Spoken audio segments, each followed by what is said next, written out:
Lingkungan berarti nggak ada orang ketiga, Lin? Nggak ada orang. Permasalahan terjadi karena orang ketiga. Ya, nggak ada karena ketidakcocokan. Tapi sejak kapan? Sejak kapan ada yang sejak kapan?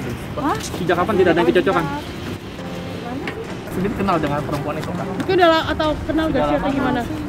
Berarti bapak yang ngapain? Doain aja dulu ya, aku sekarang capek banget bener-bener dari pagi sampai sekarang belum tidur mbak. Besok deh aku ini lagi ya. Apa gara-gara yang ada dengan ketidakharmonisan rumah tangga dong kak? Bahagia mah dijalanin bahagia aja. Sekarang aku lumayan ya, puji Tuhan ada beberapa kesibukan ya cuma program-program gitu sih, kos gitu. Sehari-hari kehidupan baik-baik, ya dijalanin aja apapun yang ada di depan ini hidup aku ya aku jalanin karena aku percaya sih semuanya itu udah takdir. Jadi lagi capek karena kerja, lagi stres karena kerjaan, semuanya aku syukurin aja. Juga lagi down ya. Saya pikir ini proses pendewasaan dan menuju kebintangan seseorang. Disinilah Rachel V-nya akan berproses bagaimana dia menyikapi satu masalah yang akhirnya akan membuat dia menjadi tinggi ya. Pelan-pelan. Kalau dari kesalahan, kalau terbukti ya, terbukti kan masih diduga ya, harus dibuktikan dulu, harus ditindak tegas supaya ada pembelajaran kepada setiap pihak untuk bisa mematuhi peraturan yang ada, supaya tidak ada diskriminasi ya. Nah, karena ini negara ini udah banyak chaos dengan masalah diskriminasi, jadi mohon maaf ya Rachel ya, harus ditindak.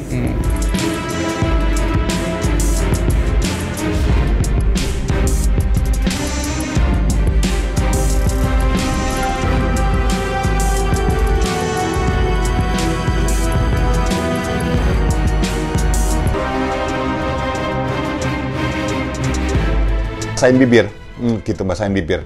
Yang artinya apa? Itu penanda ketika seseorang stres, ketika nahan sesuatu atau masih menyembunyikan sesuatu. Ya nyesel, iya, tapi masih ada sesuatu yang dipendem nih di dalam tentang kata-kata itu. Yang ketiga, sepanjang pembicaraan, hampir sebagian besar, kalau bukan semuanya, istilahnya tentu saja nggak semuanya ya, itu didominasi dengan sebetulnya dia tersenyum terus loh. Ketika dia mengatakan, ya saya nyesel, saya minta maaf, tapi semuanya sambil senyum ke atas. Kalau ketika kita bicara orang yang kalau dibilang bahwa oh ya itu ini mas apa namanya senyum sopan, enggak gitu. Ketika momen yang cukup emosional gitu, dia itu masih tersenyum ketika dia katakan ya saya memang ya melalaikan kewajiban saya gitu, senyum nih. Jadi kalau ditanya apakah kemudian itu ada ekspresi menyesal, itu sama sekali bukan ekspresi menyesal. Ya sudahlah, biarin aja orang mau berpikiran seperti apa. Yang pasti saya nggak perlu mengklarifikasi kepada siapapun terhadap siapapun karena saya tidak melakukan hal tersebut. Terus kalau misalnya memang ada berita-berita seperti itu, terus bagaimana tanggapannya? Ya saya begini-begini aja gitu loh, karena memang ya saya cuma menjalani hidup saya gini-gini aja, kerja apa segala macam. Kalau misalnya ada yang deketin saya atau segala macam, terus tiba-tiba ada berita-berita kayak begini ya saya kan nggak tahu ya gitu loh. Jadi saya kayak kaget juga sih sebenarnya gitu, karena semua orang langsung pada tanya, wartawan semua pada tanya, teman-teman kerja semua pada tanya gitu, semuanya are you okay, sampai aku bilang kayak emang kenapa gue nggak kenapa gitu. Oh tapi ya susah lah, kita kan nggak bisa bikin semua orang untuk suka sama kita ya. Jadi ya udah gitu aja sih. Kalau pokoknya yang pasti nggak ada apa-apa, itu nggak benar, jadi ya udah.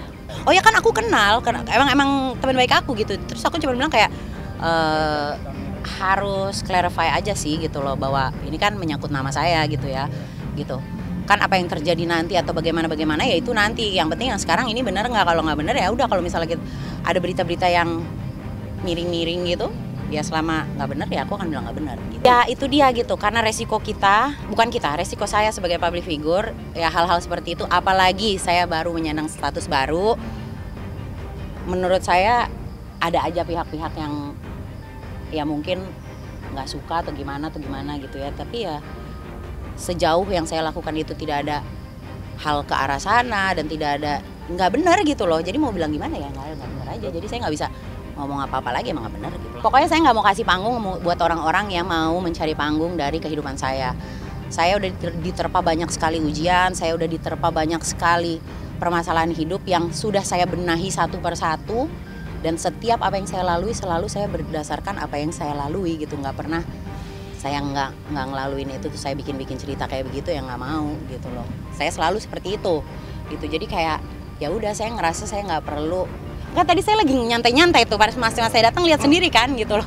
Emang saya lagi libur, lagi santai-santai. Tiba-tiba semua orang nanya, aku jadi kayak loh kenapa nih? Tapi ya sudah gitu. Itu sudah terjadi, ya terjadilah gitu. Kalau misalnya ditanya untuk mengklarifikasi, sekali lagi saya tidak perlu mengklarifikasi apapun gitu sih. Pertama itu salah satu tempat yang salah satu dari sedikit tempat yang masih dibuka untuk turis khususnya Indonesia ya. Jadi kita memilih Turki, di samping juga Turki juga tempat yang bagus, tujuan destinasi yang indah gitu tempatnya ya, apalagi kota yang terkenal dengan sejarahnya yang cukup kental ya. Insya Allah segera, ya keinginan kita berdua sih lebih tepat. Saya pertama kali honeymoon sih sama istri. Karena kan saya baru nikah sekali kan, dan jangan sampai nikah lagi sih, cukup sekali aja gitu. Sama tim kita, rencana sekitar 20 orang. Orang tua juga, ada bapaknya Dede juga. 10 hari dan karantina 8 hari atau 5 hari lah. Segera, insya Allah. Segera, saya belum bisa kabarin sekarang nanti. Ya, yang pasti dalam waktu dekat lah. Karena kan Dede kan menuju 7 bulan kan, setelah 7 bulan kan belum boleh melakukan penerbangan. Ya persiapannya saya sekarang lagi kursus belajar bahasa Turki sih ya. Lebih gampang komunikasinya ntar ya. Nah, terus mana tahu ya kan, saya bisa syuting di sana kan Turki. Jadi sebenarnya kita udah beberapa kali sebenarnya nih, cuma ini kan ke luar negeri ya. Pertama kita ke luar negeri, perjalanan jauh, lumayan jauh lah. Pasti kita berdua sangat menunggu-nunggu momen ini lah gitu. Sebelum pengennya, kan 7 bulan nggak boleh wanita hamil. Kalau di atas 7 bulan kan kehamilan gede, resiko kan. Ya bisa aja sih kalau saya mau anak saya lahir di Turki. 2 hari udah balik, sama ada syuting konten aku lagi bedah rumah di Mojokerto. Kebetulan karena kita lagi ngelakuin ada kegiatan sosial buat bedah rumah di sana, jadi sekalian mampir. Bukan keseruan sebenarnya, karena Mojokerto itu kan sebenarnya aslinya buyut aku dari papa itu kan orang Mojokerto, orang Surabaya Mojokerto. Nah di sana juga masih ada apa namanya makamnya kakek di situ. Terus di sana juga masih ada keluarga sih, udah nggak terlalu ada ya, tapi masih ada makamnya dan lain-lain. Nah terus kita akhirnya aku memutuskan untuk bikin di daerah situ dulu. Yang pertama ya, mudah-mudahan nanti ke depan bisa bikin di tempat-tempat lain gitu. Ada sih memang yang karena di lingkungannya itu rumahnya yang bangunan-bangunan semua, dia beliau satu-satunya yang rumahnya masih benar-benar tidak layak untuk ditempati, untuk ditinggali, dan bahkan tinggalnya kan juga sama anak-anaknya ya gitu. Jadi kita melihat memang kondisinya sangat-sangat layak untuk kita bantu gitu. Jadi nggak ada harus syarat apa-apa tuh, nggak ada ya. Kadang kayak gitu jodoh-jodohan ya, ketemu gitu. Sama kayak aku kemarin angkat anak asuh gitu ya. Ya itu jodoh-jodohan, nggak bisa nggak bisa diatur, nggak bisa di create tuh apa namanya, di setting, nggak bisa. Karena baik Putra maupun Aulia, misalnya dulu Aulia itu hadir bener-bener dia ke rumahku, nggak ada yang oh kamu ke rumah bunda ya kita mau bikin video, nggak ada. Dia bener-bener datang ke rumah, nungguin 3 hari, pulang malam, pagi malam, nggak pernah ketemu karena yang jaga rumah nggak bilang sama aku. Sampai akhirnya satu hari Mbak Suteng bilang, Bun itu ada yang nungguin gitu. Terus aku nanya sama yang jaga, Pak kenapa nggak bilang? Ya kan takutnya kita nggak tahu ya, namanya orang pasti yang nggak semua niatnya bagus gitu.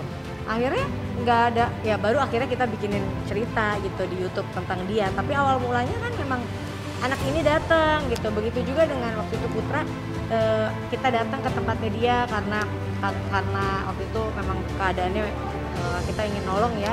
Sampai akhirnya bisa, lain-lainnya tuh semua nggak ada yang, ya semua tuh jodoh gitu. Kalaupun emang kita tidak meneruskan pun ya memang mungkin jodohnya sampai situ gitu. Jadi aku yakin mau aku misalnya bedah rumah atau ketemu dengan orang, itu semua nggak bisa diatur gitu. Itu semua akan terjadi iya udah ada takdirnya gitu.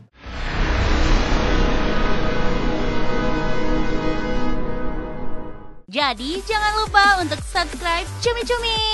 Ditekan ya tombol lonceng merahnya.